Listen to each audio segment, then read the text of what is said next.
You're watching Kashmir Examiner Live Wire, bringing you the latest updates. In a unique political campaign today, National Conference Vice President and former Chief Minister Omar Abdullah took to the famous Dal Lake in a boat rally, drumming up support for NC candidate Tanveer Sadiq in the Zadi Bal constituency. The picturesque surroundings of Dal Lake provided a striking backdrop to the campaign, making it one of the most distinctive rallies in the region. While interacting with the media, Omar Abdullah said,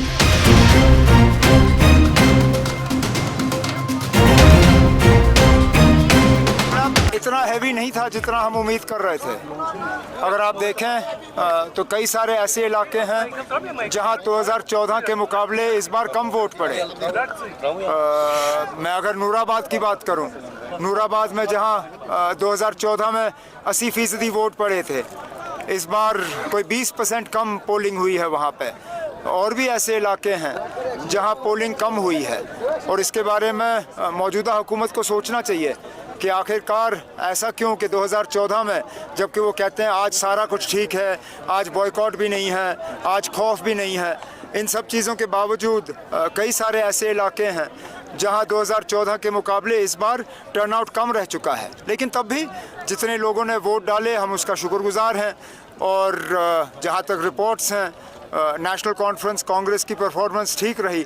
अब जो जोश और जज्बा हमें campaign के दौरान second phase में नज़र आया है, हम चाहते हैं कि यही जोश और जज्बा पोलिंग के दिन नज़र आए और नतीजों में तब्दील हो। आज जाडिबल असेंबली कॉन्स्टिट्यूंसी के लिए आप कैंपेन कर रहे हैं। ऐसा कैंपेन दुनिया में बहुत कम देखने को मिलता है जब आप फार फ्लंग एरियाज में शिकारा के माध्यम से कैंपेन करें। ऐसे झील और ऐसी खूबसूरती भी दुनिया में बहुत कम जगहों को मिलती है। ये हम खुशनसीब लोग हैं कि हम इस खूबसूरती में जो है अपनी ज़िंदगी बसर कर रहे हैं। लेकिन इस खूबसूरती में दुख भी बहुत होता है, परेशानियां भी बहुत हैं। और ये इलेक्शन ठीक है ना, अब इस कैंपेन के ज़रिए हम आपको यहाँ थोड़ी बहुत खूबसूरती तो दिखा देते हैं, लेकिन जो पिछले 6-10 साल से लोगों के दिलों में जो दर्द है, जो नाराज़गी है, उसका इजहार शायद आज के जलसे से नहीं होगा, लेकिन वोटों के जरिए ज़रूर होगा। सर, कई लोग कह रहे हैं कि ये जो असेंबली इलेक्शंस होने वाले हैं, इसमें जो पोल्स आएंगे, रिजल्ट्स आएंगे पोलिंग के बाद, उसमें हंग असेंबली होने वाली है। कई लोग कह रहे हैं कि ना, या तो इन लोगों के पास कोई ऐसा तरीका है कि वो पहले ही मशीन में झांक के देख सकते हैं। हमें नहीं मालूम ना अब मशीन में क्या गया है, लेकिन जो हम लोगों से सुन रहे हैं, हंग इलेक्शन की गुंजाइश नहीं है। नेशनल कॉन्फ्रेंस और कांग्रेस ने इसलिए मिलकर इलेक्शन लड़े। हम चाहते तो पोस्ट पोल अलायंस करते, लेकिन सिर्फ इसलिए कि हम लोगों को एक ऑप्शन दें कि आगे जाके जो है किसी तरह का हंग असेंबली ना हो, किसी तरह की मतलब शक की गुंजाइश नहीं हो कि हुकूमत जो है बनने वाली नहीं है।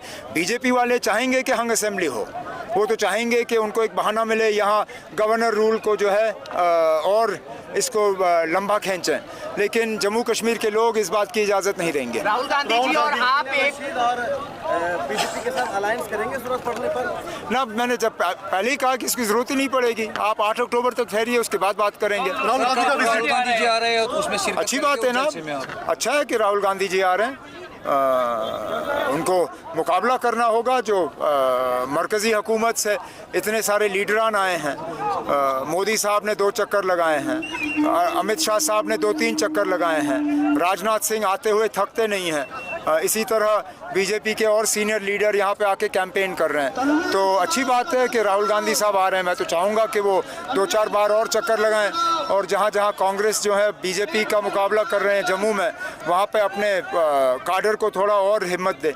मुंतज़िर साहब ने अपनी पार्टी के हुक्म के खिलाफ नेशनल कॉन्फ्रेंस और मुझे जो है बड़गाम से सपोर्ट किया।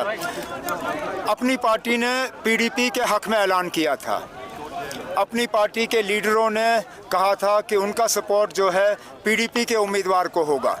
लेकिन मैं शुक्रगुजार हूँ मोहिउद्दीन मुंतज़िर साहब का, उन्होंने पार्टी के हुक्म को जो है माना नहीं, और शायद बड़गाम के लोगों के जज्बात को जो है समझते हुए उसने आज मेरी मदद करने का फ़ैसला किया है, जिसके लिए मैं ज़ाती तौर उनका शुक्रगुजार हूँ। जब भी बीजेपी आता है जम्मू में, कश्मीर में नहीं आता है, क्या लगता है कि वो लोग कश्मीर को मतलब ना, कश्मीर में उनका कुछ है नहीं, उनको कश्मीर से कुछ मिलना नहीं है। वैसे भी बीजेपी का जो रवैया मुसलमानों के साथ है वो हम अच्छी तरह से जानते हैं। इस पूरे मुल्क में 16% आबादी जो मुसलमानों की है, उनमें एक भी ऐसा काबिल मुसलमान उनको मिला नहीं जिसको वो मरकज़ी हुकूमत में वज़ीर बनाए। जहाँ मरकज़ी हुकूमत में 14% लोगों की नुमाइंदगी नहीं है, वहाँ पे हम जानते हैं ना अब इनकी सोच मुसलमानों को लेके क्या है। सर अगर देखा जाए बीजेपी जब आता है पीएम यहाँ पे हर 3 फैमिली को टारगेट करते हैं ना, क्योंकि इनको शुक्रगुजार होना चाहिए एनसी का ना 5 साल के बाद बीजेपी के पास और यहाँ देने के लिए क्या है, वो और बेच क्या सकते हैं। यहाँ जम्मू कश्मीर को मिला क्या? जम्मू कश्मीर को जब कुछ हासिल ही नहीं हुआ तो मजबूरन फिर वज़ीर आज़म साहब, वज़ीर दाखिला, वज़ीर खारजा और बाकी जो हैं वो इन 3 ख़ानदानों की बात करते हैं। अगर अपना कुछ उनका होता तो शायद उनको इस तरह की बात करने की ज़रूरत नहीं पड़ती। दूसरे फेज में कैसा मुकाबला आप देख रहे हैं, कैसा चैलेंज है आपके कॉन्टेस्टेंट्स के लिए? हर सीट में किसी न किसी के साथ तो मुकाबला रहेगा ही। इलेक्शन में तो यही होता है ना, कई सारे उम्मीदवार हैं मैदान में। कोई ऐसा सीट नहीं है जहाँ पे उम्मीदवार जो है नेशनल कॉन्फ्रेंस के ख़िलाफ़ ना हो। और आप देखें तमाम पार्टियाँ, छोटी बड़ी, मरकज़ी या रियासती पार्टियाँ, अगर किसी एक तंजीम को निशाना बना रही हैं वो नेशनल कॉन्फ्रेंस को निशाना बनाते हैं। आज़ाद उम्मीदवार भी नेशनल कॉन्फ्रेंस को निशाना बनाते हैं। तो कहीं ना कहीं वो हम सबसे डरते हैं।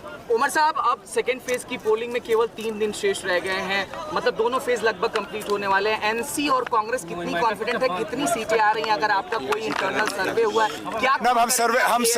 हम सर्वे नहीं करते, हमारा भरोसा लोगों पे है और हम उम्मीद कर रहे हैं कि लोगों का ये जो भरोसा है ये वोटों में तब्दील होगा और 8 अक्टूबर के बाद हमारी जो है अलायंस हुकूमत